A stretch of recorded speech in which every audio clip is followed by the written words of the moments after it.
de la sociedad civil.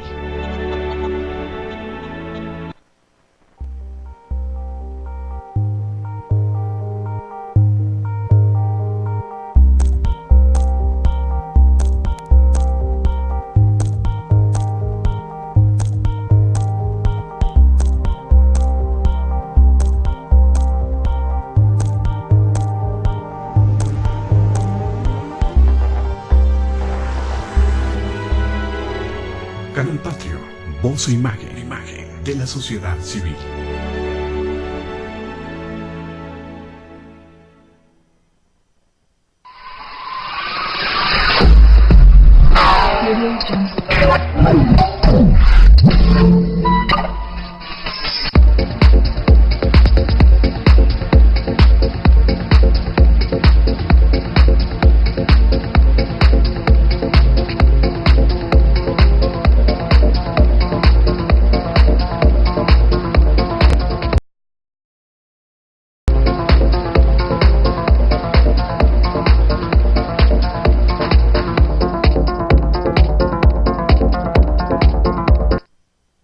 Canal Patrio, voz e imagen de la sociedad civil.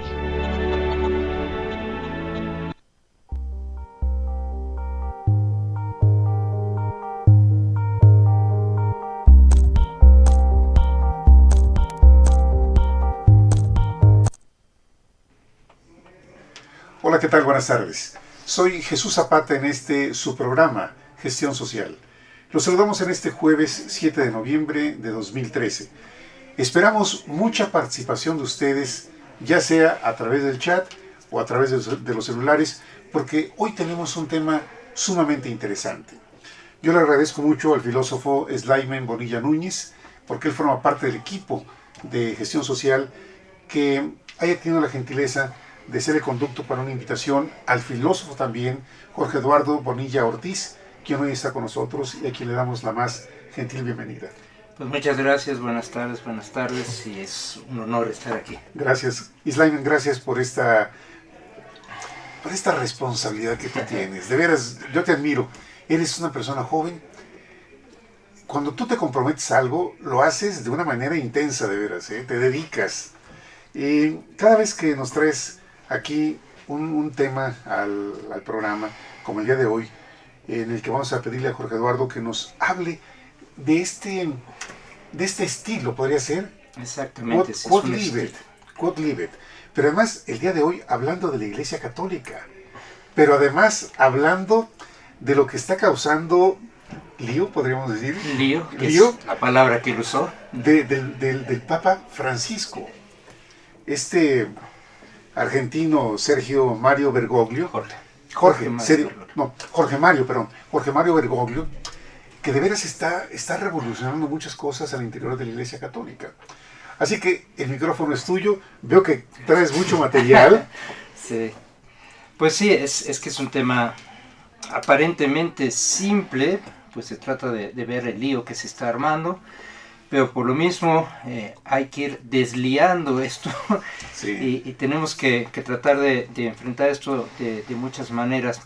Yo quisiera empezar antes que nada, y dirán que por qué, pero lo iremos entendiendo, con una perícopa del Evangelio de San Mateo, que para quienes frecuentan la misa tradicional, la misa de siempre como le llaman, sí, la liturgia de muchos siglos, se proclamó el domingo pasado, y pues puede ser interesante. Es del Evangelio según San Mateo, del capítulo 8, a partir del versículo 23. Subió a la barca Jesús y sus discípulos le siguieron. De pronto se levantó en el mar una tempestad tan grande que la barca quedaba cubierta por las olas. Pero él estaba dormido. Acercándose ellos le despertaron diciendo: Señor, sálvanos, que perecemos. Les dice: ¿por qué tenéis miedo, hombres de poca fe? Entonces se levantó, increpó a los vientos y al mar, y sobrevino una gran bonanza. Hasta aquí el Evangelio de San Mateo. Empiezo con esto porque pareciera que La iglesia es esta pequeña barca. Parece que se han generado una serie de tempestades alrededor y parece que algunos no hayan ya cómo salvar esta barca, que pareciera ir al naufragio. Y bueno, es parte de todo este contexto que nos lleva a la figura de este papa, un papa que curiosamente en la época moderna hubiera sido impensable, pero la posmodernidad da posibilidad a muchas cosas. Repite un escenario que solamente se tuvo en la Edad Media, un papa conviviendo con un papa que hoy llamamos emérito, pero que también tiene ciertas condiciones interesantes que, si la oportunidad se presta, hablaremos también de esta presencia ahora silenciosa y callada de Benedicto XVI.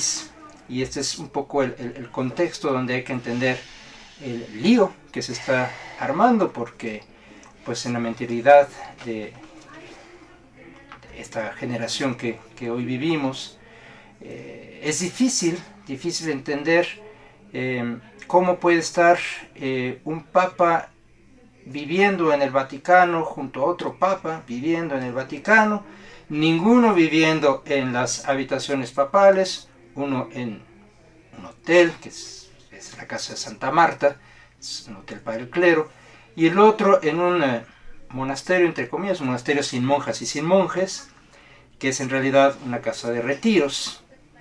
Y entender esta situación es importante para entender el lío de Jorge Mario Bergoglio, y también para entender un poco por qué ha sido necesario que lleguemos a una situación que, repito, pareciera impensable, diría yo, hace 5 años. Entonces, esto es un poco por donde creo que se puede generar esto, pero no sé realmente cómo tenían ustedes diseñada esta charla. Mira, yo estoy muy sorprendido porque ¿cómo le haces en tu mentalidad sabiendo que tú tienes 3 carreras? Eres químico farmacobiólogo, egresado de la Salle. Un positivista. Eres licenciado en filosofía, egresado de la Salle. Tienes una licenciatura en teología por la Universidad de Oxford. Y eres candidato a la maestría de filosofía social por la Universidad de la Salle. ¿Cómo le haces internamente para poder poner en orden todos tus pensamientos? Porque yo me imagino, químico farmacobiólogo, o sea, entran las fórmulas, entran muchas cosas. Luego la parte de la filosofía y luego la parte de la teología. ¿No es? Ciencia, razón y fe. Sí, vamos, ¿cómo le haces?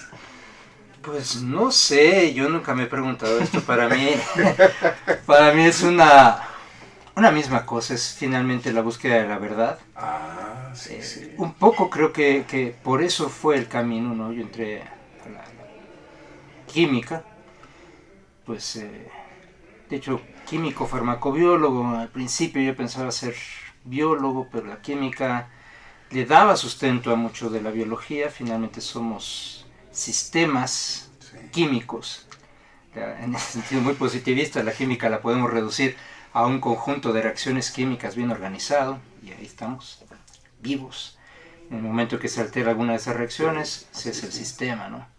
Entonces, decidí por el área de la química me llevó a este cuestionamiento. Bueno, sí, el átomo, los electrones y protones y neutrones y 21 subpartículas más en aquel tiempo, quién sabe ahorita cuántas subpartículas estemos hablando, y que decía yo, bueno, pero ¿cómo funciona esto así? ¿Y será verdad? ¿Realmente no estamos haciendo un dogma de fe al átomo? Y fue una conversación con algún monje benedictino, además de todo filósofo, que yo dije, caray, la filosofía tiene cosas interesantes. Entonces ahí me voy a la filosofía. Y la filosofía me barajó, entre muchísimos temas que baraja la filosofía, el tema de Dios. Dije, pues esto se complica. Y eso me lanzó al estudio de la teología. Ahora no puede uno estar nada más contándoles plumas a los ángeles, estamos aquí inmersos en una sociedad. Entonces hay que ver cómo funcionan las sociedades, cómo funciona el hombre en sociedad y pues de ahí el porqué de la filosofía social. Sí. Mira, yo admiro a Sliman porque es un filósofo joven. Siempre nos trae temas que nos despiertan y además lo dije en el mensaje promocional de este programa. Porque me preguntan, ¿para qué invitas filósofos al programa? Sí. Y entonces yo les digo y les respondo, y aquí lo hemos comentado. Porque los filósofos nos abren la mente a pensar y a expresar las ideas. Parece fácil. Pero abrir la mente, así como tú lo has dicho, Sliman, esto te permite poder tener 360 grados de observación y todos los puntos de vista que se pueden dar en torno a un mismo tema. Y entonces la filosofía te abre un panorama que tú dices, oye, ¿es posible eso? Y claro, aquí lo vemos con Sliman. El otro día tuvimos aquí 3 participantes. A Héctor, Fabián y a la maestra Esmeralda. Sí. Hora de Cristóbal Colón. Y lógicamente, hablando de puntos, y lo vimos aquí, sobre todo con Héctor, puntos diferentes, puntos de vista diferentes. Sí. Yo creo entonces, el día de hoy, Jorge Eduardo, y muy agradecidos de ver que estés con nosotros, porque este tema es un tema que no es la conversación del día entre las personas, y menos al interior de la Iglesia Católica, porque es un acto de fe, y me imagino eso, es un acto de fe que las cosas son irrefutables. Y aquí tú nos pones en la mesa un tema de esta reforma del Papa Francisco. ¿Qué es lo que está pasando? ¿Cuál es tu punto de vista también, Sliman, respecto de esto? Bueno, yo empiezo. Primero quiero mandar un saludo a un amigo, Jorge Salgado, que cumple 24 años. Ah, muy bien. Entonces, saludos, Jorge. hacemos el paréntesis. De acuerdo, sí. Lo siguiente, creo que lo primero hay que tomar postura y hay que decir de dónde venimos, ¿no? Yo, se lo digo a la gente y lo digo aquí, yo no soy católico, no me considero cristiano, Jorge lo sabe, en los sentidos tradicionales, ¿no? Pero por ahí hay una cita de Deepak Chopra, el maestro espiritual, Sí. filósofo, no sé cómo llamarlo. Médico, o sea, literato, escritor, algo de eso le quedará. Sí. Indio, dice que nadie puede insertar a Jesús en su vida. A ver, nadie que desee insertar a Jesús en el eje de su senda espiritual es un intruso. Y nadie puede considerarse un iniciado si pronuncia de boquilla las palabras de Jesús, pero no sana la culpa, el dolor y el sufrimiento. Jesús, Cristo, es parte de mis maestros espirituales, es parte de un paradigma, junto con el Buda y otros que siempre he tenido presente, así que tampoco me siento ajeno a estos debates. Y por otro lado es la crítica, ¿no? Hay muchos que se dicen cristianos, que hablan, citan miles de pasajes de la Biblia, y al final cuando se trata de cerrar la Biblia y salir a predicar eso que acaban de leer, es totalmente lo opuesto. Entonces, déjame hacer un breve paréntesis porque me traes a la mente ahorita una conversación que tuve recientemente hablando precisamente de los cristianos, personas estudiosas de la Biblia, conocen más que otras personas respecto de la Biblia, por lo menos la han leído. A mí me han dicho cristianos, si tú lees 3 capítulos diarios en un año, lees la Biblia completa. Bueno, pero también me han dicho, ¿sabes una cosa? Conozco personas que aún siendo cristianas o decirse buenas cristianas, maltratan a la mamá, la corren o la golpean.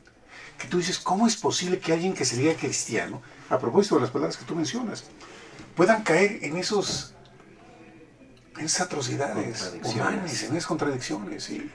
Sí, a mí una vez mi madre pertenece a esta secta que ahora se denominan cristianos, o sea, cristianos que quién sabe, pues ellos son cristianos. Sí. Y un día ella insistió que platicara con uno de sus pastores, sus guías, y platiqué con él y al final me dijo, y a pesar de que esta secta tiende a ser muy cerrada, muy dogmática, muy fanática, este hombre me dijo, y se lo agradezco, quién sabe si tenga razón, pero me dijo, para ser cristiano no se necesita decirse soy cristiano. Y me dice, y tú aunque dices que no eres cristiano, yo te puedo decir que tú eres más cristiano que muchos Que cristianos. muchos cristianos, es cierto, sí. Entonces, siempre está esta dicotomía. Por eso, insisto, tomo postura y de una vez afirmo eso para levantar ámpulas. De eso se trata este programa. No, a diferencia sí. de mi maestro, de decirte que considero a Jorge Ah, el gran maestro que he tenido hasta el momento en mi vida. Él me enseñó muchas de las cosas que sé, tanto a nivel académico, informativo, sí. como a otros niveles. Y se lo he dicho, es para mí, no es un profesor más, es mi maestro, Sí, es un sí, hermano, sí. es mi primo, es mi amigo.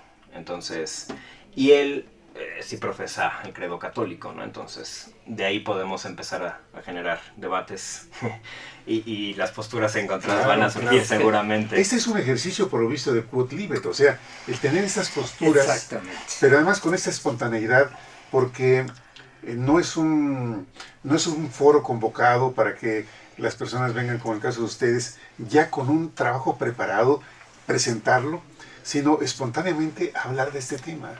Exactamente, por eso hice más o menos un poquito la introducción de por dónde veo yo las cosas, pero decía yo, bueno, no sé cómo funciona esto. Sí valdría también la aclaración, hasta cierto punto triste aclaración, porque pues Cristo dice que todos sean uno, como tu Padre y yo somos uno. La triste aclaración de que bajo la etiqueta de cristianos militamos no sé cuántos grupos, ¿no? Entonces, bueno, está la Iglesia Católica Romana, presidida en este momento por el Papa Francisco, pero están todas estas otras grandes iglesias de gran tradición, las iglesias ortodoxas, de las cuales también se dividen muchas, la ortodoxa griega, la ortodoxa rusa, etc. Después están las que llamamos en conjunto protestantes, la iglesia luterana, la iglesia anglicana, etc. Calvinistas.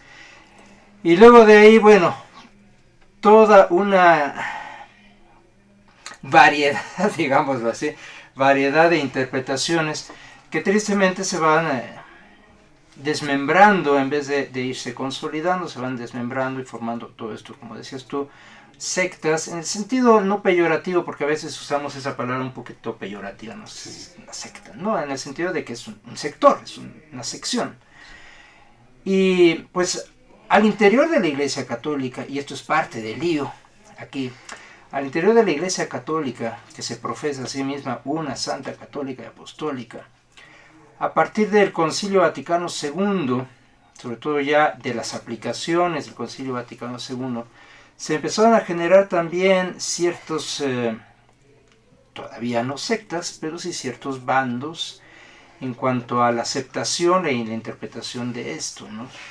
Entonces, esto es parte de este lío. Y bueno, ya que estamos quitando caretas, sí me confieso católico, pero dentro de estas diferentes líneas, podría yo decir, aunque muchos me dirían que disto mucho de ello, creo que soy un católico tradicionalista, un católico que ama la tradición de la Iglesia Católica, quizá porque la he entendido a través de la filosofía, curiosamente, porque pues parte de mi especialización en la filosofía ha sido la filosofía medieval, que son pues 1000 años de historia en donde se gestó mucho de esto que hoy llamamos la Iglesia, y que quizá por influjo sobre todo del iluminismo enciclopedista, pero ya desde el Renacimiento un poco, y posteriormente con el racionalismo, viene este desprecio hacia la Edad Media. De hecho, el nombre de Edad Media se lo ponen después. Obviamente, ningún medieval diría yo soy medieval, era su momento, ¿no? Entonces, esta denostación de la Edad Media, oscura, ignorante, esclavizadora y demás, y que bueno, cuando se acerca uno a la Edad Media desde la filosofía, desde la historia, desde la cultura, dice uno, pero pues aquí hay tesoros enormes de cultura, de sabiduría y de valores humanos, incluso A veces esto me sucede con mis chicos en la prepa. Es que en la Edad Media de la quema de brujas. No, eso vino después. Vino el Renacimiento. Los primeros que se enfrentan, famosos, este tipo de cosas, pues son los Galileos y los Copérnicos y demás. En la Edad Media no había esto. Había una convivencia muy sana entre judíos, musulmanes, cristianos. Por ahí hay una obrita de teatro, Natán el Sabio, que habla un poquito de esta posible amistad y entendimiento que se daba en la Edad Media. Había respeto. Había respeto, había mucho respeto. Había incluso esta participación, por ejemplo en España, las grandes escuelas de traductores, en donde, oye, tengo este libro, pero está en árabe, yo solo sé latín, pues yo te lo traduzco, y el otro, oye, ¿qué le estás traduciendo? Pues esto del árabe al latín, híjole, pero es que yo nada más hablo hebreo, pues ahora te hago una traducción también a ti. Había este entendimiento. La figura de la mujer, también una falsedad, esto de que la mujer la mujer tuvo un lugar preponderante en la Edad Media. De ahí que después esa figura de la mujer moviera todo el movimiento caballeresco. Siempre era la figura de la mujer idealizada, llevada al máximo. A la mujer no se le toca ni con el pétalo de una rosa. Sí. O sea, es enaltecida la mujer a nivel, por ejemplo, de la iglesia. Muchos monasterios estaban regidos por mujeres, monasterios de varones y de mujeres, donde los varones obedecían a la abadesa. Era la figura máxima. Las abadesas mitradas se llamaban, llevaban mitra como los obispos. Cosa que con el Renacimiento y posteriormente la Ilustración y todo lo demás, hasta nuestros días, eso fue desapareciendo.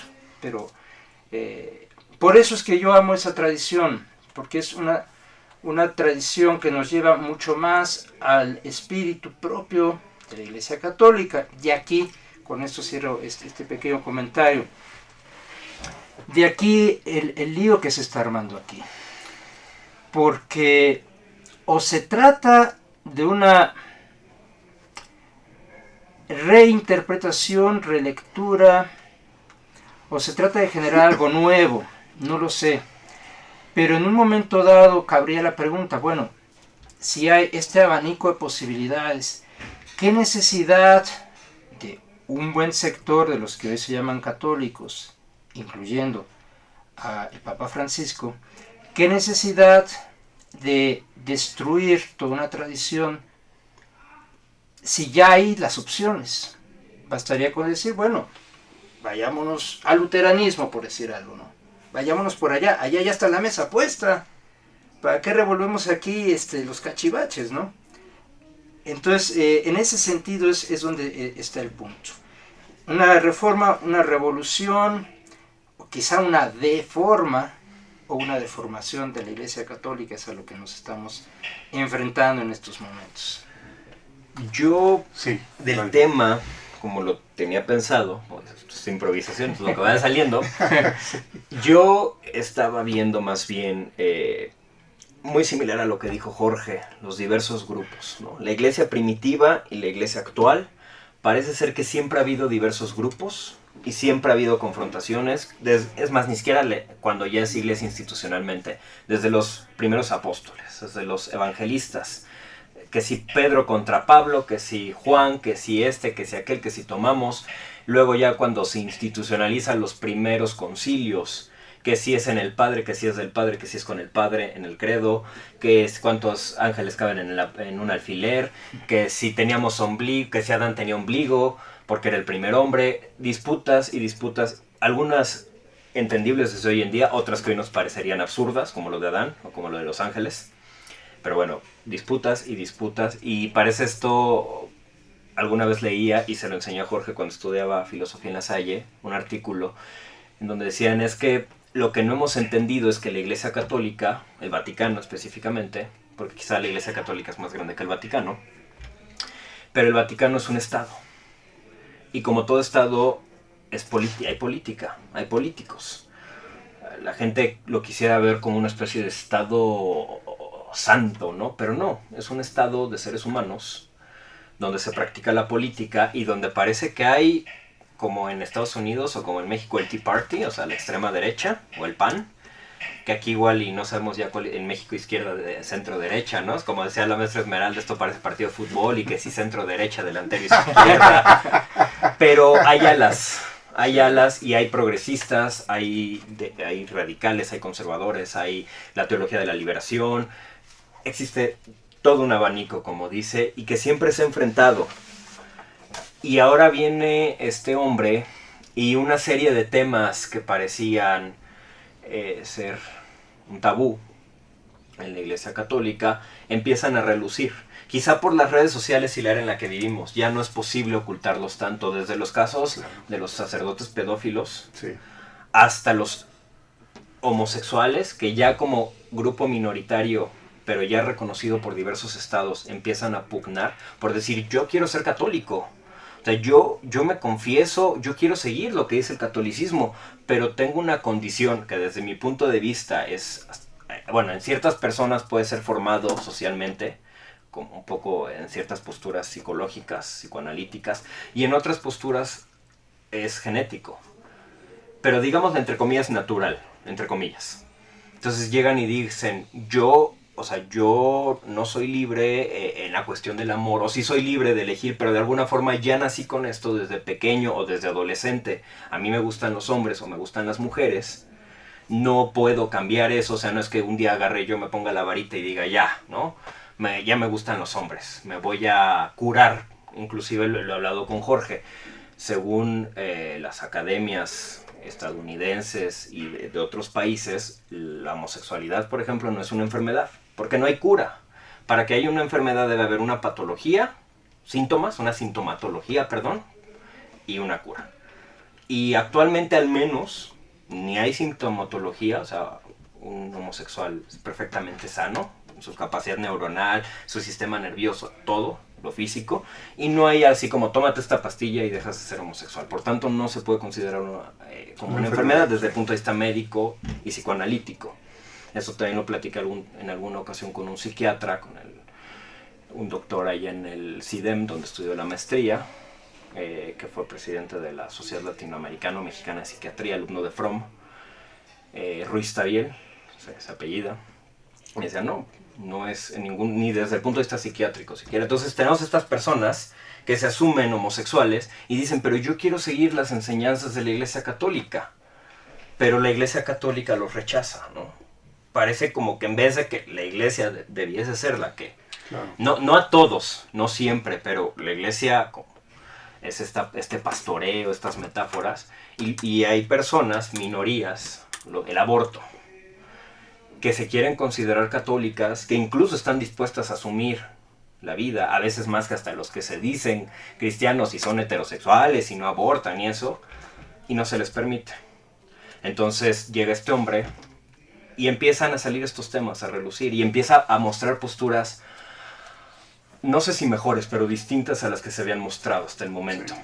Quiero leer, para empezar, un pequeño comunicado que Francisco dio hace como un mes y medio, y dice: todo esto es cita.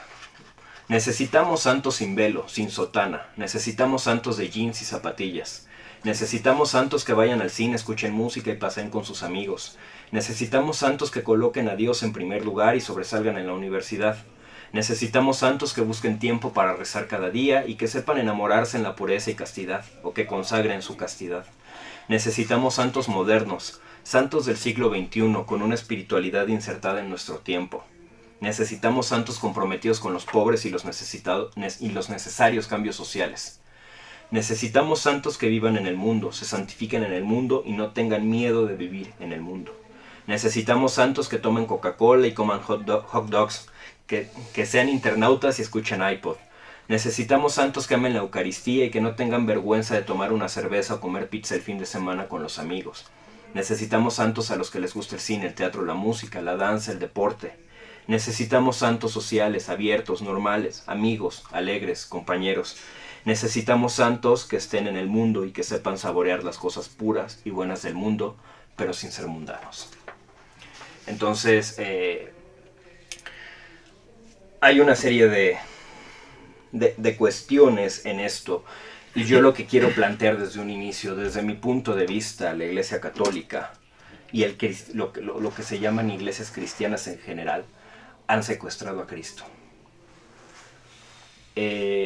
Parece ser que con base a las interpretaciones teológicas, siguiendo un poco la línea de Chopra, otra vez parece ser que hay 3 Cristos, dice Chopra. El Cristo histórico, Jesús histórico, del que sabemos muy poco, que era carpintero, que vivió en tal época. Por ahí hay 2 o 3 textos romanos, si no estoy mal, que lo muestran un poco, ¿no? Pero tenemos a ese Cristo, hijo de José, de un carpintero, hijo de María, de una región de Palestina, etc. Tenemos a un Jesús, dice Chopra, mítico teológico, el que han armado los teólogos y la iglesia. Un Jesús que se ajusta a doctrinas, a dogmas y a cuestiones de este sentido, ¿no? Y dice, y debe haber un tercer Jesús, que es un maestro de iluminación, que es un camino a seguir, que dice, hay provincianismos, ¿no? Por un lado, por ejemplo, a los indios, a los hindúes, les choca que el occidental vaya y se traiga el yoga y que lo ponga como deportes para señoras gordas, perdón, los fines de semana. Y dice, y de igual manera, hay cristianos provincianistas, exclusivistas, que no aceptan a la figura de Cristo en el camino de Buda y de otros maestros, ¿no? De los Vedas, de los grandes maestros védicos, de Krishna, de muchos otros. O sea, hay un exclusivismo, ¿no? Cristo es mío y Cristo es el único, y si no es Cristo, estás fuera. Entonces, yo al menos trataré de hablar de ese tercer Cristo, ¿no? Cómo yo veo ese tercer Cristo, dialogando con el segundo Cristo, que es el de los teólogos, el de la iglesia, el que parece que además es muy interesante cómo siempre los teólogos, la iglesia, te hablan con la autoridad de Cristo, ¿no? O sea, como si interpretan a Cristo y lo que dicen es como el nombre, como si fuera el nombre de Cristo lo que están diciendo, cuando se afirma también, contradictoriamente en la misma doctrina, que Cristo es inalcanzable, que hay que tratar de asemejarnos a esa figura, pero que nunca lo vamos a lograr. El propio Kierkegaard lo dice en un libro que se llama Lo uno o lo otro, un libro del filósofo danés, y lo dice, ¿no? Entonces hablamos por Cristo y empezamos a condenar, no homosexuales, no ateos, no aborto, no esto, no aquello, no el otro, sí esto, sí aquello, sí esto, como, insisto, bajo ciertos parámetros, ¿no? Como si el que lo está diciendo pudiese acercarse a pensar lo que Cristo hubiese dicho al respecto. Entonces, yo iré un poco por ahí, y ya lo último que agrego para seguir con el diálogo. Sí. Hay un artículo que salió hace poco donde antes era Monseñor, le quitaron el título, Helmut Schüller, que alemán, sacerdote alemán, organizó como un grupo que se llama Los Curas Desobedientes, ¿no? También tienen esto de iniciativa de párrocos, que son una serie, es un grupo, justamente lo que llamaríamos el ala progresista de la iglesia, que lo que tratan es de incluir, que se abran los temas de debate, incluir a los homosexuales, a los divorciados, a los miembros de otras confesiones cristianas, etc.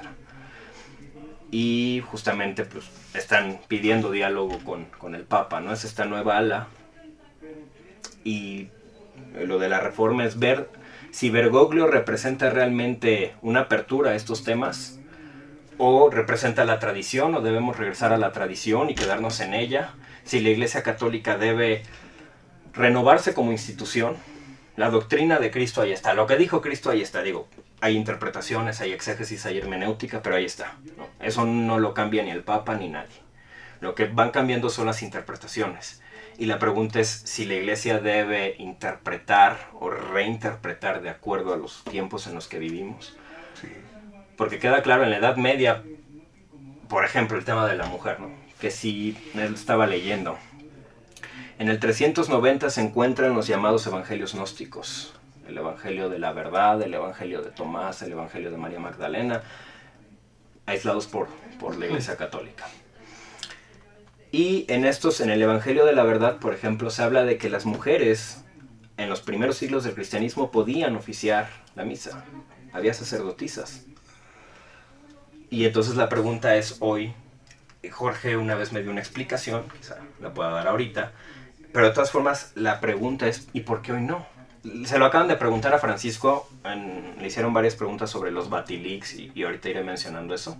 Pero una de las preguntas que le hicieron hace poco, hace unas semanas, fue, ¿las mujeres se pueden ordenar, se podrían ordenar como sacerdotisas? Y dijo, no, eso sí está más cerrado. Entonces, insistimos, es un fantoche, como mucha gente lo piensa. Francisco es producto de la publicidad. Un Vaticano que quiere mostrar aparentemente apertura al mundo. Un papa que en las fotos siempre sale haciendo cosas que a todos nos gustan. Entonces, ¿es un fantoche? ¿O sí representa realmente un cambio? Perdón, déjame despedir aquí a Chalío porque él siempre es muy gentil con nosotros. Él siempre hace mención en su programa de gestión social y siempre nos echa porros. Entonces ahora van porros de aquí para allá. Claro que sí. Saludos, Chalío. Oye, Slayman, en otro programa con una doctorante en administración que es parte de nuestro equipo, Berta Eugenia Sotres Mora, un día ella abordó el tema de mercadotecnia en ambientes de caos. Y yo estaba pensando ahorita si la Iglesia Católica está sufriendo un caos en este instante, por lo que tú dijiste de mercadotecnia. Ahora en las redes sociales, bueno, todo esto que tú acabas de leer, lo ves en las redes sociales, entras a Facebook y ahí está el Papa. Sí, ayer salió una imagen de él abrazando a una persona con problemas, tenía una deformidad de problemas neuronales, lleno de bolas, no recuerdo el nombre de la enfermedad, pero sale abrazándolo y se ve muy bonito, ¿no? Sí. Pero la pregunta es, y mucha gente se la hace, ¿realmente representa un cambio o es un fantoche? Y es un cambio porque el cambio puede ser para bien o para mal. Claro. También eso hay que tenerlo en cuenta. Claro. Y también una pregunta que se hace mucho la gente es, ¿cómo puedo amar yo a una iglesia, incluso católicos? ¿Cómo puedo yo amar a una iglesia que despotrica, que tacha, que saca a los homosexuales, por ejemplo, y que oculta los casos de los sacerdotes pedófilos, pederastas? Claro, sí, los pederastas. ¿Cómo sí. puedo amar yo a una iglesia así? Está como volteada la lógica en la iglesia en muchas cosas. Se juzga, como te he dicho, homosexuales, aborto y esto. Sí. Y en los casos internos, hace poco salió el jefe de la curia en Polonia, me parece. Igual ocultando casos de sacerdotes pedófilos, ¿no? Entonces, algo no está funcionando y son las eternas disputas de una iglesia que parece que lo último que les importa es Cristo. Por eso digo, lo tienen secuestrado, pero es lo último que les importa. Sí. Ojalá que quienes nos están viendo a través del programa y están interesados en dar su opinión, su comentario, háganlo. Tenemos chat. Así que en un ratito más preguntaremos cómo andamos en el chat y si hay participación de ustedes, la compartimos aquí con nuestros invitados. Claro que sí. Termino Sí, adelante. esta Adelante. división. Te digo, parece que lo último que importa es Cristo. ¿Por qué? Porque antes de Cristo y el propio Cristo, el histórico, el primer Cristo, era judío. Practicaba los ritos judíos. Parece ser que incluso a muchos lo ven como un rabino, ¿no? Algunos como un rabino medio loco, revolucionario en su tiempo, porque llegar y hacer muchas de las cosas que hizo. Sí. Una vez lo platicamos con un amigo que da clases en el CCH Torah, que le llaman, que es una escuela para judíos, una prepa para judíos. Sí. Y muchas de las cosas que hacía Jesús, esto de la ley, el hombre no fue hecho para la ley, sino la ley para el hombre. A los judíos esto les salta, ¿no? Por los 1000 diablos. Entonces, pero un pueblo exclusivista como el judío, donde nosotros somos los elegidos para ser, o sea, no puedes ser judío, naces judío o algo muy extraño debe pasar para que seas judío. Es mi familia, mi tribu, mi religión. Y el judío siempre está metido en el nosotros. Y llega Cristo y parece ser que el cristiano debería estar metido en el otro, que es la postura de Levina, filósofo, teólogo también, padre para muchos teólogos de la liberación, o sea, padre en el sentido padre de conocimientos, les dio mucho como este término del otro. Pero parece ser que esa sería una diferencia inicial entre el judío y el cristiano, ¿no? nosotros y para el cristiano el otro. El enemigo, ama a tu enemigo, ama al prójimo, ama al otro siempre. Incluso Jesús, en un pasaje muy famoso con una mujer que le quería pedir un milagro y primero la rechaza porque no era judía. ¿Cómo se era? Samaritana, el de la buena samaritana. No era judía. Y Jesús la rechaza y después ella le dice, pero hasta los perros comen las migajas, algo así. Le contesta muy fuerte a Jesús y como que Jesús agarra y, qué hubo. Ella me enseñó a mí y Jesús agarra y le dice y le hace el milagro, tu fe te ha salvado. Entonces parece ser que esta religión que debería ser de amplitud y no de exclusivismos, termina siendo la más exclusivista, provincialista, provinciana, en muchos sentidos, ¿no? Excluyente, ¿no? Todos se pelean y te digo, al final lo que menos importa es el otro, el marginado, y lo que importa son los partidos, los políticos, las salas, las disputas, las interpretaciones, recitar 20,000 pasajes de San Mateo o de Mateo, eso es lo que importa. Y a la hora de ir con el otro que es homosexual, el otro, no, eso es pecado, es un maldito, está enfermo, es un inmoral, lo que sea. Claro. Jorge Eduardo, qué grandes temas el Papa Francisco ha puesto en la mesa del mundo. Sí, bueno, aquí Slimen ha hecho un bombardeo. Sí. Y misericordia. Trajo los aviones casa, pero bien cargados. Y bueno, trato de responder algunas de las cosas. Iba yo llevando listas, pero se me acabaron los dedos de la mano. Pero hay situaciones muy interesantes aquí. Y voy pues así como se me vaya ofreciendo.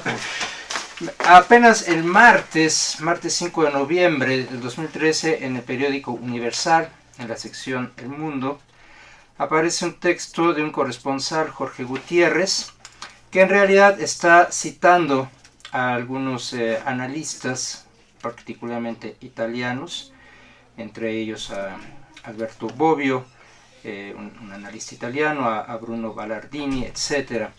Y es muy interesante por esta última idea que se tocó aquí y que estoy totalmente de acuerdo en que eso es lo que está pasando y ahí está el lío. El título del artículo es La nueva estrategia del Vaticano, Francisco el gran comunicador. La primera reforma del Papa ha sido la manera de llegar a la gente con todos los recursos posibles, incluso las redes sociales. Sí.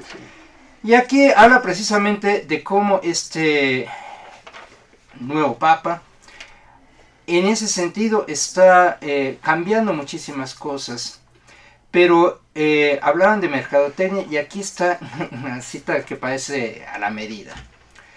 Está citando el reportero Jorge Gutiérrez a Bruno Ballardini y dice: la estrategia del marketing se usa cuando el producto está en crisis y la iglesia, siendo una especie de multinacional, atiende la demanda en el mercado de lo sacro, como lo llaman los sociólogos de la religión, que no es vender, sino es buscar un vínculo con el consumidor y responder a su demanda. Y más adelante dice que bueno, aquí lo que se está vendiendo es una marca, y esta marca se llama la Iglesia. Ha hecho que la marca, la Iglesia, regrese a los valores fundamentales para así dar seguridad a los fieles en un momento de crisis, pero de manera simple, fuerte y eficaz, como se debía hacer. Hasta aquí la cita de Ballardini hecha por Jorge Gutiérrez. Efectivamente, este es el gran problema. El problema es un problema de marketing, es un problema de mercadeo. Ahora, me veré como protestante, como nuestros hermanos protestantes, que citan para toda la Biblia, pero, pues bueno, Jesús, en algún momento, precisamente, eso es una de las escenas, creo que la única en los evangelios canónicos, porque evidentemente están los apócrifos, en que vemos a Jesús encolerizado, al manso Jesús encolerizado. La casa de mi padre es casa de oración y ustedes la han convertido en una cueva de ladrones. ¿Por qué? Porque la habían convertido en mercado. Sí. Y les voltea las mesas y los saca a latigazos. Yo me pregunto si no vendría ahorita Jesús a sacar a ciertos personajes que están haciendo mercado de la iglesia. Mercado. Estamos exactamente asistiendo a un mercado. Ahora, ¿quién y por qué? Bueno, ya el Papa Benedicto XVI, gran Papa, pero le faltó sangre de mártir. Y aquí entro a uno de los otros puntos, política. Está esto inficionado de política, evidentemente. Y el Papa Benedicto era, o te sales por tu propio pie, o te sacamos con las patas por delante, como decimos en mi pueblo, en Tacubaya, gloriosa. Y bueno, Benedicto XVI prefirió salir por su propio pie.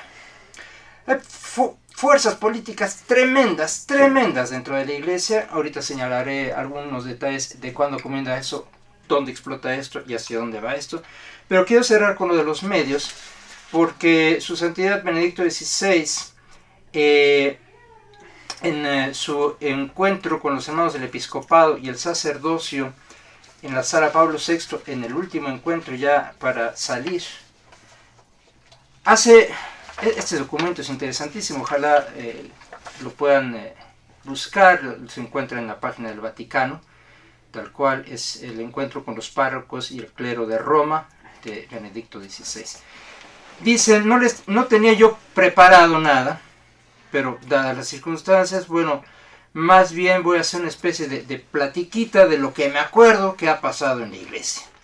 Y es por ahí por donde va.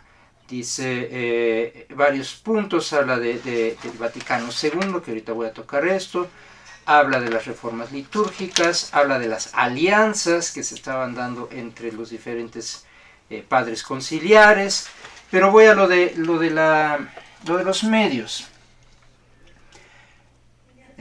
Y aquí está, para que lo pongo así, no porque no vea bien, pero para que ustedes vean que aquí está. Empieza cuando habla de los medios, dice, era una hermenéutica política. El Papa Benedicto XVI está reconociendo en dónde está el asunto y dónde estaba precisamente durante el Concilio Vaticano II. Era una hermenéutica política. Para los medios de comunicación, y aquí esto no se nos olvide, para los medios de comunicación, el concilio era una lucha política, una lucha de poder entre diversas corrientes en la iglesia. Era obvio que los medios de comunicación tomaran partido por aquella parte que les parecía más conforme con su mundo. Estaban los que buscaban la descentralización de la iglesia, el poder para los obispos y después, a través de la palabra pueblo de Dios, el poder del pueblo, de los laicos.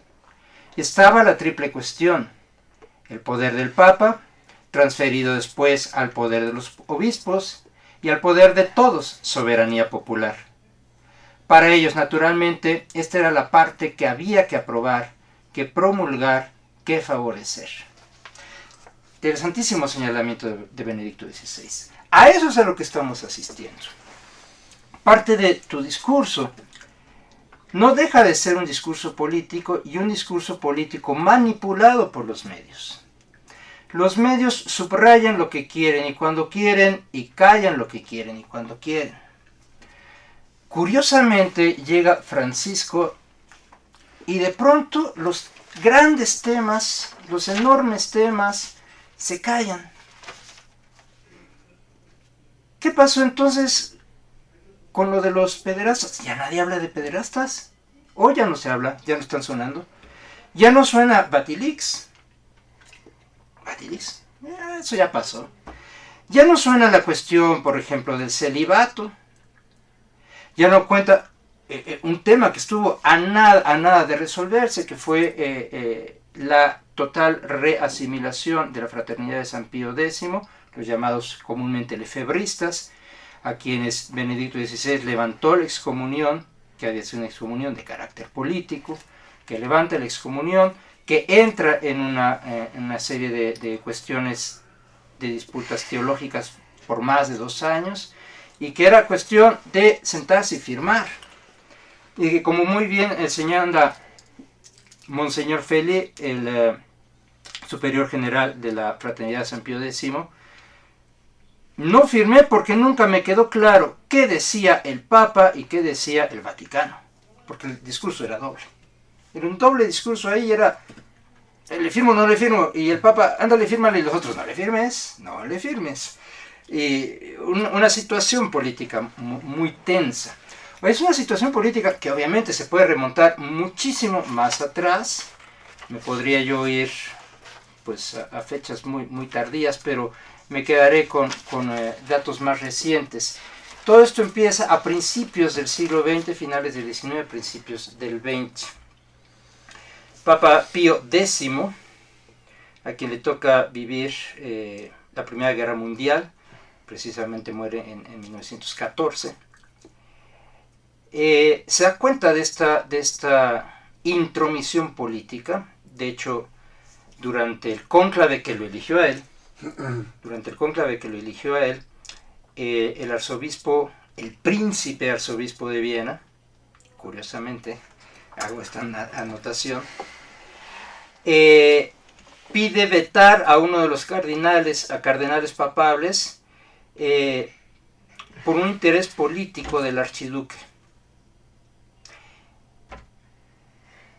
Esto a Pío X, que finalmente fue elegido en ese cónclave, le queda muy claro. No es posible que estemos respondiendo a intereses políticos si somos la Iglesia de Cristo.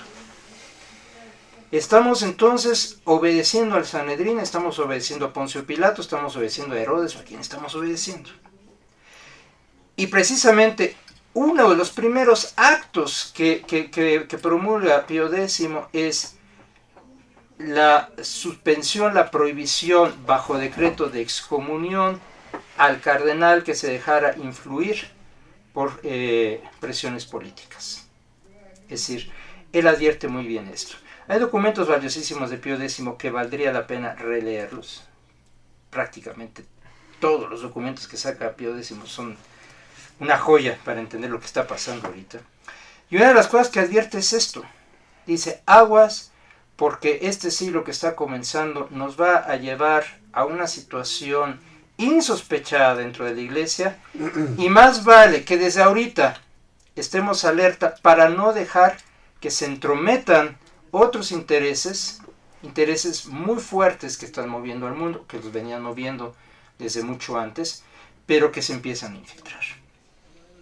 Esta advertencia no fue escuchada con la atención que se debía, y llegamos a los años 50, en donde muchos cardenales, particularmente de origen germánico, de origen holandés, algunos franceses, empiezan a cuestionar precisamente la cuestión de la interpretación de las escrituras. El historicismo crítico estaba llegando a su auge, y los protestantes, particularmente de escuela luterana, habían abogado por una interpretación histórico-crítica de los evangelios y de toda la escritura, lo cual centraba toda la atención en una sola de las figuras que estás mencionando de Cristo, que es el Cristo histórico, y las demás quedaban entonces desechadas. Cristo o Jesús ya no era ni el Hijo de Dios, ni mucho menos era el que está siempre presente en su iglesia, sino sencillamente Jesús, Hijo de María, Jesús de Nazaret. Y esto es lo que va a llevar a que Juan 23 diga, bueno, un momento, esto es cuestión de que nos sentemos juntos y revisemos qué pasa. Sí hay que poner la iglesia al día, hay que ponerla al día, perfecto, pero hay que ponerla en conjunto y bajo los lineamientos de la iglesia. Se convoca Concilio Vaticano II, muere Juan 23 durante el concilio, es electo Pablo VI, el concilio concluye en 1965 con reformas inusitadas. Están los grandes documentos de Vaticano II, que también hay que revisar, pero que si en primer lugar fueron documentos que se lograron al vapor porque no era lo que estaba preparado, y esto también lo declara Benedicto XVI, Quisiera ahora añadir todavía un tercer punto, dice Benedicto XVI. Estaba el concilio de los padres, el verdadero concilio, pero estaba también el concilio de los medios. Era casi un concilio aparte.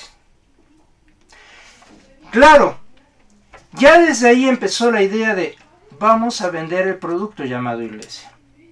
Y entonces la iglesia empieza a perder su identidad. Empieza a perder su identidad al grado de que Pablo VI, que le tocó la clausura del concilio, pues se va realmente a asustar.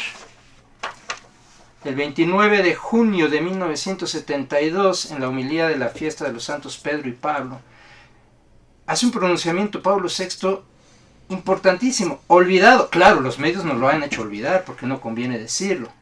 Dijo Pablo VI: dada la situación actual de la Iglesia, repito, 1972, dada la situación actual de la Iglesia, nos parece que por alguna fisura el humo de Satanás ha entrado en el templo de Dios. Por alguna fisura el humo de Satanás ha entrado en el templo de Dios. Que esto lo diga el Papa en ese momento, Pablo VI, vaya que es una afirmación fuerte.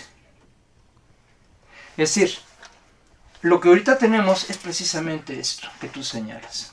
Una lucha política, una lucha de mercados, porque además en algún otro momento y en otro contexto lo dije, el discurso político ya caducó, ahora son los discursos económicos los que mueven al mundo. Son los discursos económicos los que mueven al mundo. Y es parte de los discursos, es parte del discurso de Francisco. Exactamente. Y por eso, bajita la mano, habría que cobrarle ahí derechos de publicidad, porque ya le hizo campaña a Coca-Cola. Perdón, pero son cosas que un papa debe cuidar. Este señor, este es el gran problema de este señor, que habla sin desparpajo, sin medir consecuencias, sin medir lo que está diciendo y siempre dejando un discurso muy ambivalente, muy ambiguo. Pero es un discurso fresco que a la gente le llega. Claro, que a la gente le gusta, sí, y que la gente lo compra. Sí, ahí lo que tendríamos que ver Ese es el punto. que Lo no- está comprando. Que no sean falacias, que no sea un discurso demagógico. claro. Permítame. Ahí tenemos. Tenemos chat, Isabel. A ver, vamos a ver. Por ahí dice, pero no, en ningún momento me dormí. Cerré los ojos para pensar al principio del programa, pero Oscar. no piensen que cuando... Sí, sé quién debe ser. Que cuando uno cierra los ojos no está... Atento, escuchando. Sí, no, al contrario, te pones más atención. Muy bien. No sé si podemos ir corriendo en el chat. Entonces, no, en ningún momento he estado ni cerca de... Fíjate que estamos tocando temas que no es normal que se hablen. Vamos, en el coloquio, en la plática, no, estos temas no son el común de la conversación entre personas. Desgraciadamente. Y Ahorita en lo que nos llegan para completar el comentario que dijo Jorge al principio del furibundo Jesús en el mercado, sí, que si hoy llegase Jesús, hay un teólogo francés escritor de un libro que es el Apóstol número 13, que dice, en una entrevista que le hicieron, afirmó, si hoy Jesús renaciera, viniera a este mundo, Cristo, la iglesia lo mataría. Claro. ay, chis. Claro, pero quiero subrayar, esta iglesia del siglo XX para acá, esta iglesia inficionada de intereses políticos y económicos muy, muy fuertes, muy serios además, sería otro tema, pero no solamente están moviendo los hilos de la iglesia, están moviendo los hilos del mundo. Y lo que vemos ahorita con el Papa nos llevaría a otras preguntas, nos llevaría a qué está pasando, por ejemplo, con los gobiernos de los grandes países, de las grandes potencias. Tenemos preguntas. El chat. ¿Podemos ver el chat, por favor? Perdón. A ver, vamos a ver. ¿Qué dice? ¿Qué dicen? A ver, a ver. A ver, Rosa. ¿Quién alcanza a leer bien? ¿Quién? Rosa, creo que es para ti. ¿Te sientes bien? Creo que no te ves muy bien, pero saludos a todos. Buen programa. Manden y ahí se nos quedó. Ah, ok. Fíjate. Saludo al Estado de México. Un beso a la familia Domínguez. Muy bien. Ese era el pasado. Ahí se nos completó. Domínguez Hernández. Saludo a la familia Domínguez Hernández. Pablo, felicidades. Creo que es un tema tan amplio. Uh-huh. ¿Hasta ahí? No, más abajo. Al revés. Sí, pero los felicito por tener la mente abierta. Un tema amplísimo, Sí, coincido sí, contigo, sí, Pablo. es cierto. Saúl, ¿creen que sea la verdad o su verdad? Ay, chis. Dije al principio, yo ando en búsqueda de la verdad. Un filósofo siempre, no. Aquí Andamos buscando. planteamos el tema como nosotros lo hemos estudiado, lo hemos concebido, lo hemos interpretado. Planteamos el tema desde nuestra ignorancia, desde nuestras limitaciones, formación académica, etc. Planteamos el tema para la gente. Y aquí, planteamos el tema también, no venimos nada más a opinar. Claro. Traemos lecturas, documentos encima y se plantean preguntas. Por eso, de hecho, para Saúl, el tema tiene una pregunta que es la reforma de Bergoglio. Si representa, ese es nuestro tema. Se abre como pregunta. Y aquí ponemos la mesa, los ingredientes. Y cada persona, justamente claro, ustedes con el chat pueden dialogar con nosotros. Sí. Es la única forma en este momento. Y si no, ustedes al final, como se dice siempre en medios de comunicación, en ciencias de la comunicación, ustedes al final tienen la mejor Claro, y última claro, la última palabra, es cierto, ¿no? es cierto. Si lo que estamos diciendo les parece una sandez, adelante. Ustedes construyan otra versión. Sí. Entonces, pero claro, la pregunta por la verdad, si así como la plantea, ¿creen que sea la verdad o su verdad? Es un tema amplísimo, de la filosofía, de la posmodernidad, etc. Y quisiéramos algún día llegar a la verdad de eso. Quizá no Ojalá. lleguemos por la amplitud del tema y del problema. Sí. Cuando hablaste de una fisura, estamos hablando como en el caso de los dientes. Uh-huh. La fisura es un hoyito que se hace. Un hoyito que se Un hace, hoyito. entra la bacteria y nos carcome la muela. Es cierto, sí. Ahí estamos. Gracias, Alfredo. Ya me vale. Exactamente, Gracias. ahí estamos. Gracias. Muy bien. Bueno, Pero no, nada, se me quedé en medias. Alfredo. Isabel. Perdón, es que es un documento muy importante. Esta fisura, lo que tú acabas de decir, ahí hablaste como químico farmacobiólogo. Bueno, lo dijo su santidad Pablo VI, Fíjate. no lo dije yo. Es cierto, pero dicho, vamos, ahora sí, utilizando el término de bacterias, Sí. basta y sobra que sea un hoyito pequeñito, Un hoyito microscópico, y entra una bacteria. Y la bacteria puede ser terrible, Ujú. puede devastar la pseudomona o alguna de esas Claro, bacterias. sí. Y a veces algo más pequeño que la bacteria, que es el virus, y que es a veces mucho más dañino que la bacteria. Sí. Y esta es sorprendente que, vamos, el concilio termina en el 65. Realmente la puesta en marcha del Concilio Vaticano II viene en el 69.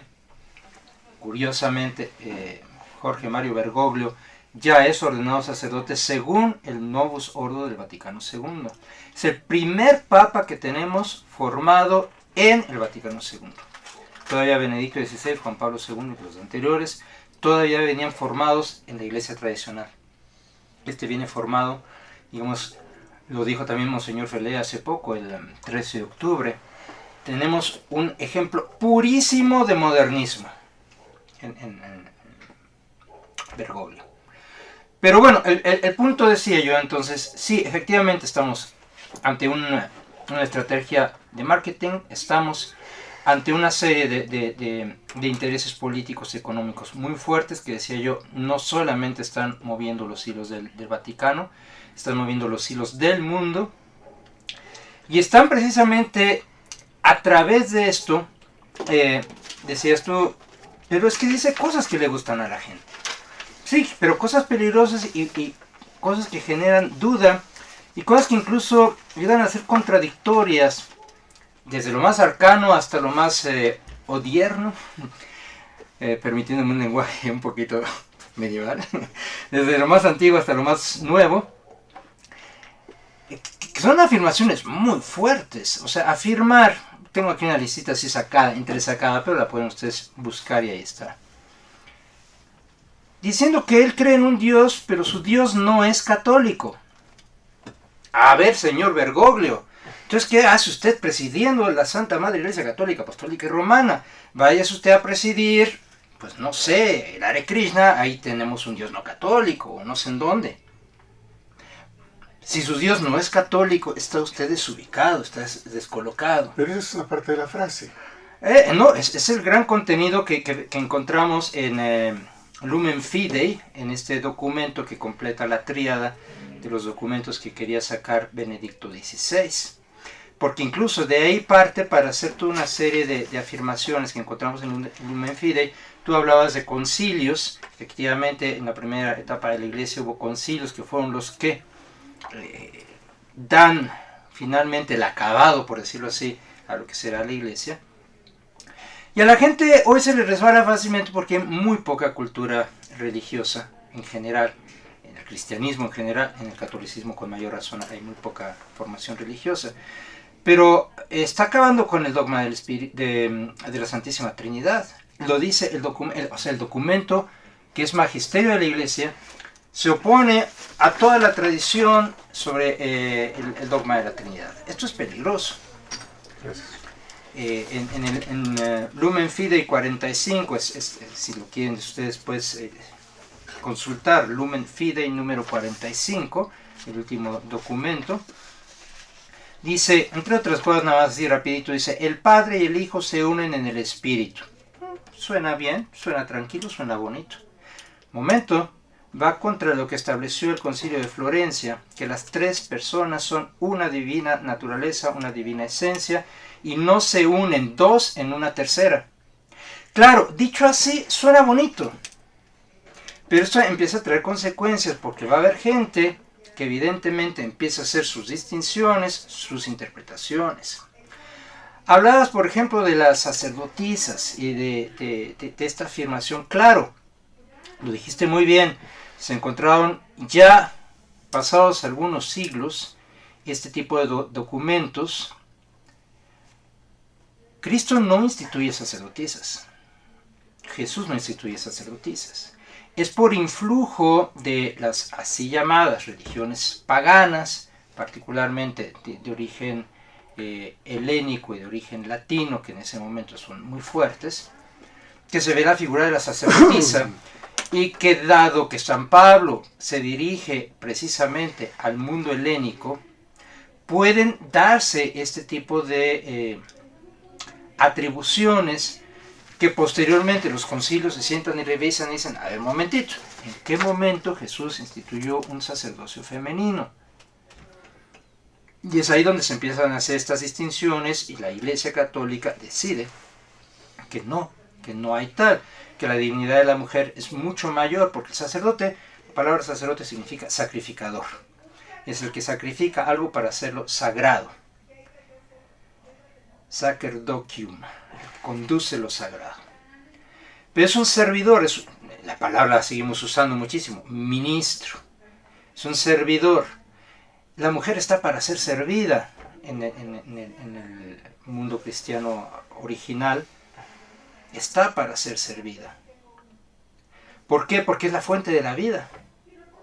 Es ella la que debemos de cuidar con más atención. Ella no se debe manchar las manos porque ella tiene a su cargo el fruto de la vida que va a perpetuar la especie.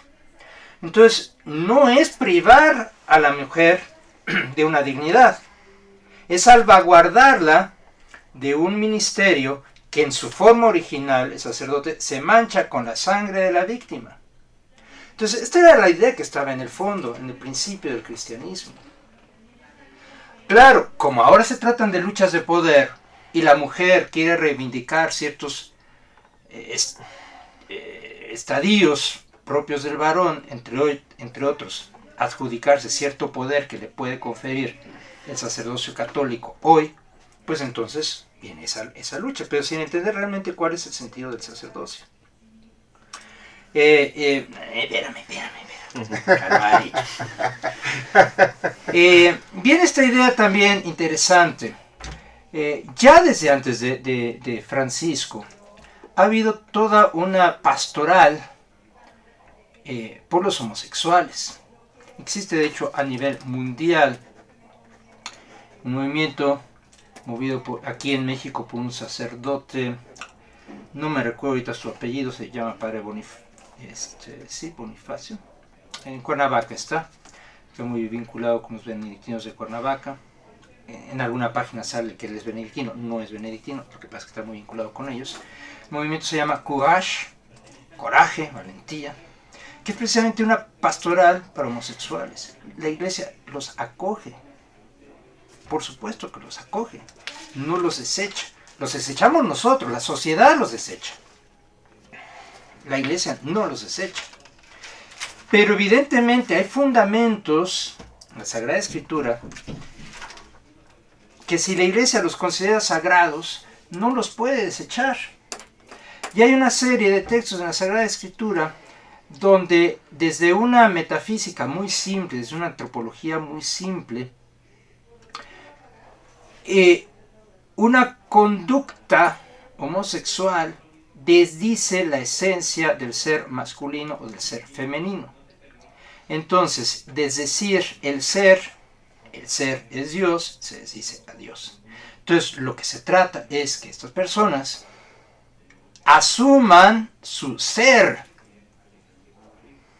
Asuman su ser. De eso se trata. Ahora, mientras no se asuma su ser, pues no puede considerarse que pueden formar parte activa del cuerpo místico de Cristo, porque el cuerpo místico de Cristo es la iglesia, pero no se les desecha.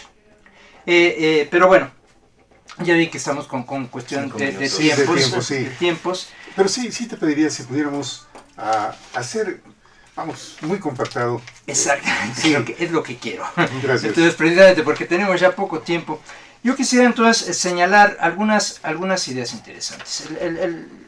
Para dejárselas de tarea a amigos como Saúl, que saben que no estamos diciendo la última palabra, sino para que la trabajen. En primer lugar están entonces este tipo de discursos inconclusos en Bergoglio, de estas ideas inconclusas, que abren muchas expectativas. El decir en algún momento, por ejemplo, que lo que tú piensas que está bien y hazlo. Lo que tú piensas que está mal, no lo hagas. Caer en un subjetivismo ético terrible. Porque si yo creo que está bien en este momento matarlos ustedes dos, yo sé que está bien, pum, pum. Y no hubo problema. Y además me amparo en la palabra del Papa. Este es el problema. Este tipo de discurso tan poco meditado, tan poco pensado, tan espontáneo, tan fresco, pero que puede generar confusiones muy grandes. Conceder este tipo de entrevistas como las que ha concedido está bien, pero señor Bergoglio, piense bien qué está diciendo y a quién se lo está diciendo. Porque estas entrevistas resulta que ahora la gente, en vez de esperar una encíclica, una bula, una constitución, pues se queda con que el magisterio de la iglesia es el sermón mañanero en Santa Marta o la entrevista en un avión, y creen que eso es magisterio de la iglesia, cuando es la opinión un poco desparpajada y desilvanada de este buen argentino dicharachero, pero que no está calculando el peso específico de sus palabras. ¿Por qué lo tenemos ahí? Y voy a terminar con esta última idea que va a ser una bomba. ¿Por qué lo tenemos ahí? Pues porque precisamente los grandes poderes que mueven al mundo decidieron secuestrar no a Cristo, pero sí al Cristo místico. Tienen secuestrada a la iglesia. Y la iglesia secuestrada en persona la tenemos en Benedicto XVI, un papa sujeto a una reclusión y a un silencio. Un papa que por miedo al martirio accedió hacerse a un lado para dejar que estos poderes empezaran a manejar a sus anchas a la iglesia. Entonces, aquí lo que hay que preguntarse, y no cuesta mucho trabajo preguntarse, ¿quién está moviendo los hilos? Y en última instancia, si estos hilos realmente son hilos cristianos, porque de eso se trata. Es un tema político muy fuerte, ¿no? Pues sí. Sí. Es la Sí, yo voy con mi conclusión. Sí. Había algunas afirmaciones de Francisco. O sea, aquí no hay que ver, es que es un papa latinoamericano, falacia dominem, ¿no? Puede ser un papa africano, europeo, de la Antártida. Sí. Lo que importa es lo que dice. Y eso no hay que revisar las afirmaciones. A mí, le preguntó el fundador del diario La República de Italia, Eugenio Scalfari, le envió una carta preguntándole sobre, porque él se considera ateo, y que si los ateos, la pregunta fue, ¿los no creyentes serían perdonados por Dios? O sea, ¿qué opinaba la iglesia? Perdón, me estoy confundiendo. ¿Qué opinaba la iglesia de los ateos? Y el Papa afirmó, los no creyentes serían perdonados por Dios si seguían sus conciencias. El problema para aquellos que no creen en Dios es obedecer a su conciencia. Dice, el pecado, incluso para aquellos que no tienen fe, se originan cuando las personas desobedecen su conciencia. Desde mi punto de vista es una afirmación muy gnóstica, del cristianismo gnóstico. Muy alejada del borreguismo de seguir a una autoridad, a un monarca, que así está constituido desde mi punto de vista el Vaticano. Segunda afirmación, en la misma, en otra entrevista, se le preguntó sobre los homosexuales y dijo, si alguien es gay y está buscando al Señor, ¿quién soy yo para juzgarlo? Desde mi punto de vista, también una afirmación muy rescatable. Ahora, de lo que se dijo, Dios no es, desde mi punto de vista, Dios no es católico, eso me queda claro. Dios es para todos, o sea, Dios no tiene un credo en específico. Esa sería una interpretación de lo que lanzó Francisco. La iglesia una pregunta que me hice yo ahorita, ¿la iglesia se debe adaptar a los tiempos? Y ahí sí yo diría, ahí me voy a ver más conservador, pero no es que sea conservador, ahorita lo explico, y ahí sí creo que no. Creo que se debería tender a la verdad, tratar de buscar la verdad, y lo que vaya surgiendo de fe y razón es lo que se debería ir adaptando la iglesia, no a los tiempos, ay, es que ahora quieren esto, ay, es que ahora quieren aquello, ay, es que ahora... los medios de comunicación presionan, los políticos presionan, la sociedad presiona. Ya Gregorio Naciancén, un padre de la iglesia, decía, cuando el cristianismo se volvió oficial por Constantino, ahora los cristianos salen como cucarachas, ¿no? Antes ser cristiano implicaba incluso arriesgar la vida. Claro. Te podían matar los romanos, te echaban a los leones. Y cuando Constantino hizo oficial esta iglesia, entonces ya todos eran cristianos, es una moda ser cristiano. Entonces eso es lo que no sé, o sea, la iglesia no puede estar acorde a las modas. Quien quiera ser cristiano se tiene que comprometer con un ethos, con un tipo de vida. Claro. Y con lo que implica, ¿no? Todas las responsabilidades. Por último, yo tengo, bueno, salieron muchos temas, ser y no ser. Yo creo que esto de que si el homosexual asume su ser, yo creo que podríamos superar estas dualidades maniqueístas que a veces se traban mucho en los dilemas metafísicos, pero ya no puedo hablar de ello porque no hay tiempo. Yo quisiera, escribí un pequeño dialoguito hace rato que estaba leyendo todos estos temas. ¿No te estabas durmiendo? No, hace rato no. Hace rato en el camión, hace ratote. Y dice, ¿tú me juzgas? Tú cuyo maestro proclamó el amor al prójimo, tú eres el que juzga al homosexual, al ateo, al que piensa distinto. Cuando tu Mesías te pidió que amaras aún a tu enemigo, tú eres el que tira la piedra a aquel que aborta. ¿Recuerdas aquello de que quien esté libre de pecado que arroje la primera piedra? Tú me mandas al infierno, tú, que al igual que al que tu Salvador, lo siento, todavía lo tengo un borrador, tú, al que tu Salvador, su Dios, le dijo, primero ve tus espigas antes que la paja en el ojo ajeno. Recordad, y así, haced vosotros con los demás lo que deseáis que hagan con vosotros. Mateo 7:12, esta última cita. Esto lo digo porque me he encontrado cristianos. Por ahí hay una frase no me acuerdo de quién, hace poco la estaba leyendo, pero que decía, te encuentras con cada cristiano que juzga. La frase decía algo así como, he sido por los satánicos, los satanistas, nunca me han mandado Nunca han despotricado contra mí, nunca he encontrado un satanista, un ateo que despotrique contra mí, que me aviente a su demonio. Y en cambio sí he encontrado cristianos que me manden al infierno. Cuando el mensaje del cristianismo creo que en esencia es el del amor. Al prójimo, al enemigo, que el enemigo es el diferente. No pensemos en el enemigo como de una guerra, ¿no? El enemigo es el diferente, el que piensa distinto a mí. Y desgraciadamente nos encontramos en Yahoo, en Facebook, en miles de sitios web, que ese es el pensamiento de la gente, de estas cucarachas que hoy se dicen cristianas. Encontramos todo el tiempo cuando sale un artículo en el que no están de acuerdo por algo, que creen que eso no es lo que dice la Biblia, que creen que eso no es la verdad, empiezan a juzgar, se van a ir al infierno, herejes, bla, bla, bla. Yo, por eso siempre me considero un hereje. Estoy esperando a ver si algún día me ven de la iglesia mi cartita de excomunión. Yo la quiero enmarcar y poner ahí, a ver si se puede, algún día. Sea soberbio. Pero me queda claro, sí, ¿no? Me queda claro que estos no son los cristianos, ¿no? Muy bien.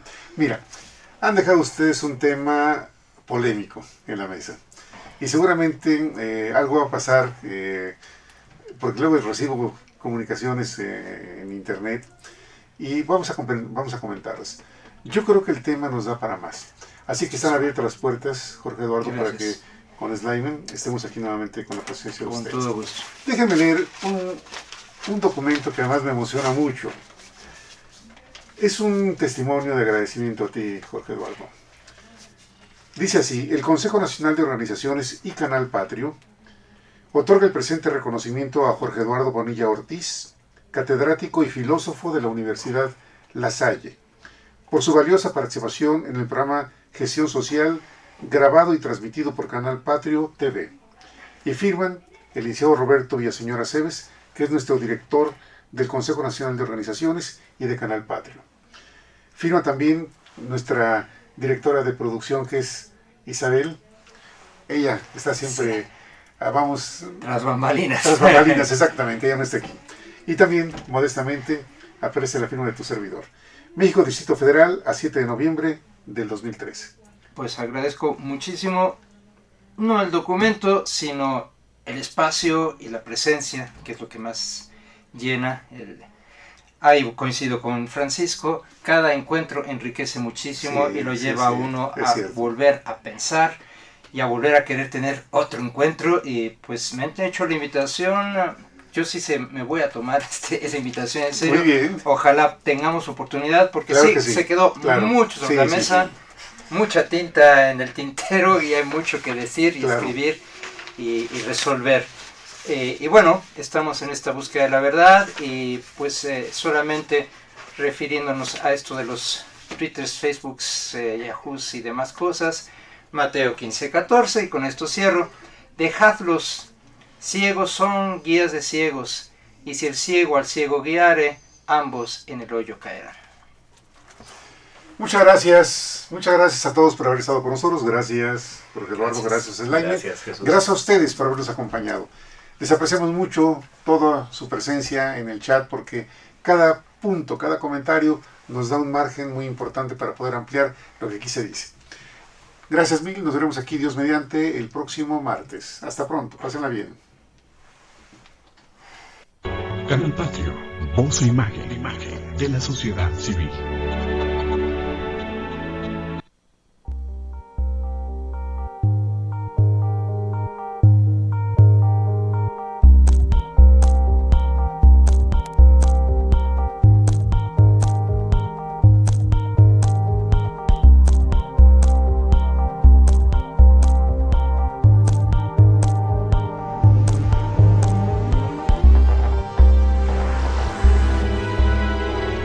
Canal Patrio, voz e imagen de la sociedad civil.